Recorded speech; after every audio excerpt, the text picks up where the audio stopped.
This is just a little review, but I wanted to make sure everybody knew how to fill out their check register. And so here's what we did yesterday. We went through, we put in the number, which is the type of transaction that it is. So for this first one, we had a deposit. For some of these, we had checks. And if those were the checks that we were putting in, we put in the check number or the checks that we were writing. If we used a debit card, we put DC. And then at the very end, we used the word fee because that shows us the bank fee that was there at the end that it tells us in our workbook. And so at the end of January, you should have the total $345.94. Can I have you sit at one of the other desks since I'm recording today? And we're going to go ahead and move down to the reconciliation. So that's the second half of your sheet, and I'm going to scroll my screen, and I'm also going to erase the board. So I hope everybody's on track here.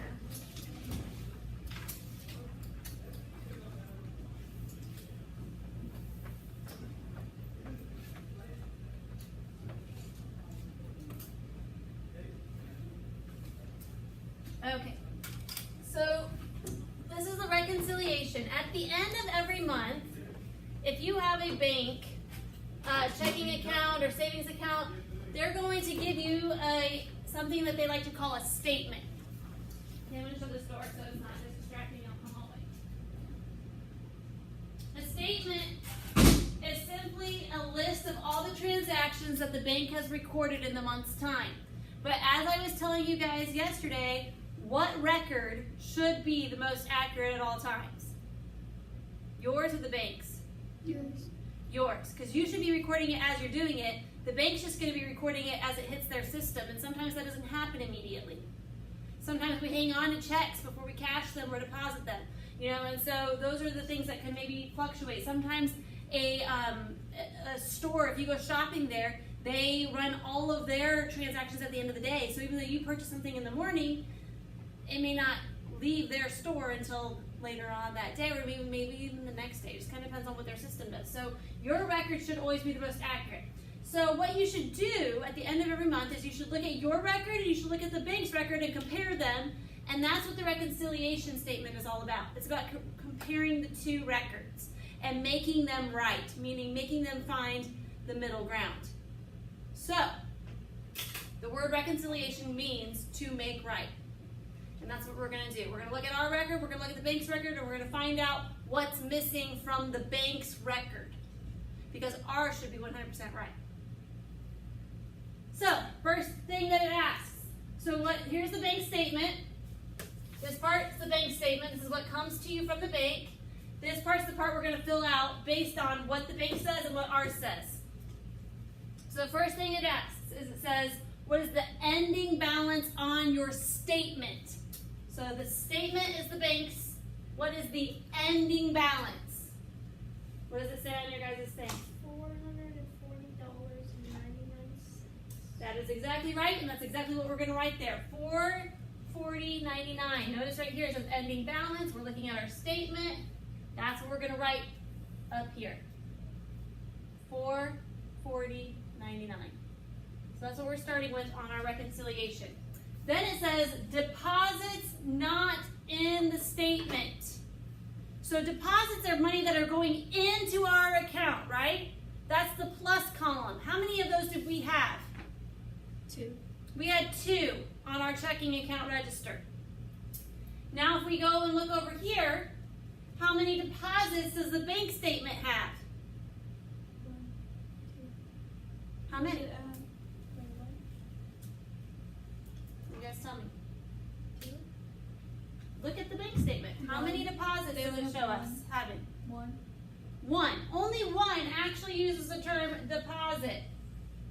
And this is money that gets added to our account.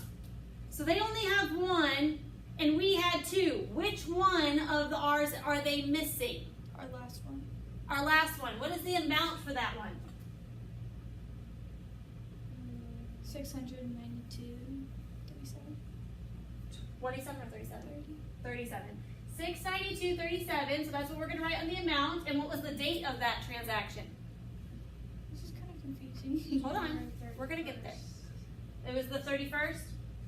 Okay, so what we're doing here is we're just trying to make our statement So our check register and the bank statement match. But we first have to figure out where the bank went wrong or what the bank is missing. Wait, the ending balance is 440. Our ending balance is Doesn't matter what our ending balance is right now. We're going to get to the exact same answer in the end, but first we have to start with what the bank says.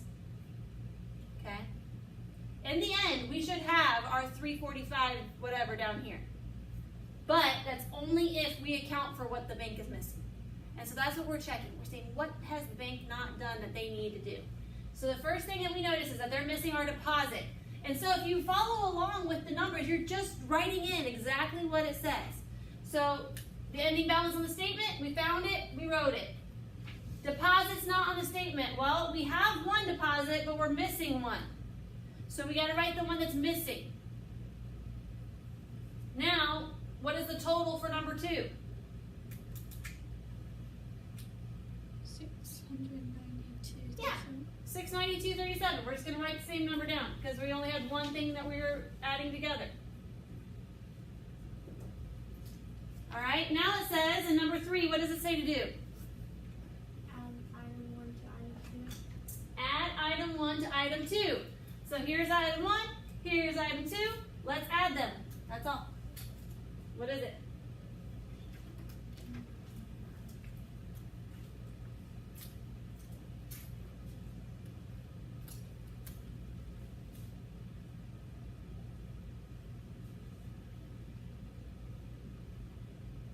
$1,136. Okay, 1,133. 36. Okay, $1,133.36 is what we should have. We're going to write that in number 3 spot. Then number 4 says outstanding checks, debits, and transfers. And this is where it can get really confusing. So we've already accounted that this deposit is there on both accounts. Now we've got to go through every other item and make sure every other item is accounted for. And if it's not, then we got to put it here. So these are all the things that are coming out of our account. So you're going to go back up and back forth and make sure that you have all of these items. So let's just start, for sake of organization, let's start on this side with these 2, and then we'll get back up to these ones. So the very first thing we're looking for is check 101 for $35.24. Can you go back up to your check register and find that? Yeah. Yeah, it is. So what I want you to do is there's like a little checkbox line or column between your amounts.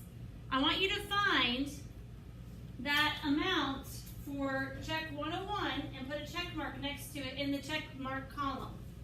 So what is the amount for that? $35.24. Okay, and it's there. So you're going to put a check mark, and then you're also going to come down here and put a check mark because both are there. Okay? And then you're going to go to check 103 for $41.80. Can you find it? Check 103 for $41.80. Is it there? Yeah. Okay, put a check mark. Then we're going to go up to the top of this part of our statement. It says it's on 1/15, which the dates don't have to match. Okay, because remember the bank doesn't always do things as quickly as we do. All right? But we want to make sure that the place and the amount matches. So, do we have something for $40 at Ticket Forum? Yeah. Most likely it was a debit card because it says debit card. Is that right? Yeah. Okay, so we're going to check it off. And check it off on our check register. What about Hilltop Garage debit card for $120.24? Yeah. Okay, check it off and check it off on our check register. What about Seasons Unlimited, another debit card purchase for $33.93? Yeah. Yep. So we're going to check it off here and check it off up there. What about our service charge? Have we put that in already? If you didn't, okay, we should have. If you didn't, you would just need to add it. That would be a simple fix. But if you have it already, you're just going to check it off down here, check it off on your check register. Now, you're going to notice some transactions are missing. Go through your little check mark column. If you don't have a check mark there, draw a little circle there so you know which ones you need to write down here. I believe check 102, check 104, and check 105 are all going to need to get written. We write them down here. You will in a moment. Are those the only ones? Well, we already took care of the deposit up here. So we don't need to worry about that again. We're just talking about monies coming out of your account. Yeah, that's it. So, right here, this column is check number, date, and amount. So you're going to go 102, 104, and 105, and then write down the corresponding information. So what is 102's date? You put 104, 102. Like Thank you. What is 102's date? 19. Okay, so 1-9. And what is the amount? $24 even? Yeah. Okay. And then what's 104's date and amount? 128. 120 what? The date is. Yeah. The date is 128? Uh-huh. Okay, and what is the amount? 314. Oh, that was our insurance, wasn't it? And then what about 105? It was 12 cents. Was that on the 31st? The 314 is 12 cents. Oh, 12 cents. And then what about 105? Yeah, it's on the 31st and it's 450. 450 for our red. Okay, and so down here at the bottom of 4, it tells us to total up that amount. So these were all things coming out of our accounts. I probably should have wrote them in red to help you all. But there we go. And what is our total for 4?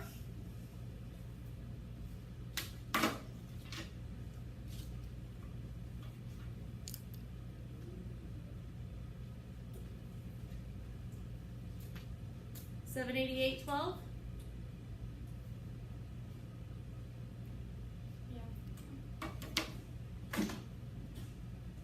Okay. And then what does it tell us to do in number 5? Subtract item 4 from item 3. Yep.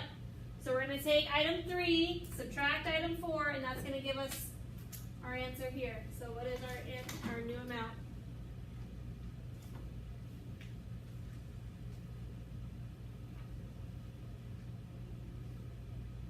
$345.24.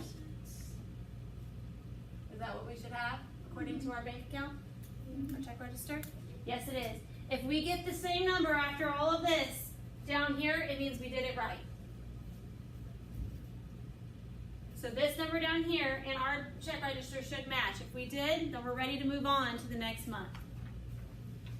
Okay, now I don't want you to move on to the next month just yet because I want to show you check writing, but are there any questions over this? Okay, I'm going to erase this real quick and I'm going to show you how to write a check real quickly, and then I will let you guys get busy on your own February. Will we be writing all of these checks? The checks that are right there, you will eventually write all of them, but how many checks did we do in January? What? How many checks did we do in January? 4, 5. 5. So if you look at your check sheet, you'll notice in the upper right-hand corner, upper right-hand corner, 101, 102, 103, 104, and 105. So we're going to write those checks. And then as the months go and you have other checks, you'll write those. I don't think you actually finished the very last one, if I remember correctly. So I'm going to turn off my screen and show you guys how to write a check real quick. Make sure everybody knows how to do it. Let's do 101 together. Alright, I'm going to kind of just draw it up here. Save me some time here. Alright, you should see your name and all that stuff here. Blah, blah, blah, blah. And over here you should see a date line. And then you should see a pay to the order of, and a box, a $sign, and then you should have a line with dollars. You should have a signature line and a memo line. Anything I'm missing? Okay, so we're going to do check 101 together. So up here in the corner, pretend it says 101 for me, and we're going to write it together. What was the place that we paid for check 101? National Electric Bill. Okay, so where it says pay, we're going to write national, and you don't have to write in cursive, but technically you're supposed to. National Electric, And I always like to put a line to the end so nobody can add anything there. And what was the date of that check? 3rd. Now we should write out the word January, so make sure you do that, but you don't have to again write it in cursive, but you should write it out. Whenever we get older, should we write everything in cursive? Technically, that's how checks are supposed to be written. Is anybody not going to accept your check if you don't write it in cursive? Probably. Okay. It's mostly because it's harder to fake somebody's handwriting in cursive than it is in print. What about amount? What is the amount? $35.24. $35.24. So right here we're going to write that out in numbers. And then on this line we're going to write it out in dollars. But which one is the legally accepted number? So let's say that you had something different between these two written out. Which one would they legally accept? The one written in cursive. The one written out. So you want to make sure it especially is done right. That part's supposed to be in cursive? It's technically all. Yep. So 35, 30. Do we have to do that on these? What? Do we have to write in cursive on these? None of it, I'm going to force you to write in cursive, but I would strongly encourage you to learn cursive if you don't know it. 35 and 24 over 100. You always write your cents as a fraction, and the and should only be used where the decimal is. You shouldn't use and anywhere else in the number. It should only be used where the decimal is in the dollar amount. So 35 and 24 over 100. You don't have to write dollars because it's already there. A lot of people write dollars and it's redundant. Repetitive and redundant. Okay? So all you have to write, now notice I did put a little dash between 30 and 5. You should. So any numbers like that, 20 and 2, or 30 and 6, or whatever, you should always have a hyphen between it. You don't do it between 100 and another number. You would just write 100 and then 30-5, or whatever it is. Okay? So it's not too difficult, but it's one of those things, if you've not done it very often, it's new. Wait, so if you do 100 or 1,000 or something, you write 100 and then you write the 30 dash. Okay. You write 100 or 300 or however many hundred it is, yes. And you write it out, not. You write it out. Okay. Correct. It's always to be written out. So you're going to do that for each of your checks. The memo line is never required to be filled in, but I do encourage you to fill it in. So this one, I think it said it was like bill dated some other day or something, so I might write that down here. And, you know, I might put that there. The only thing I'm going to ever require you to write in cursive is your signature. You should at least be able to write your signature in cursive.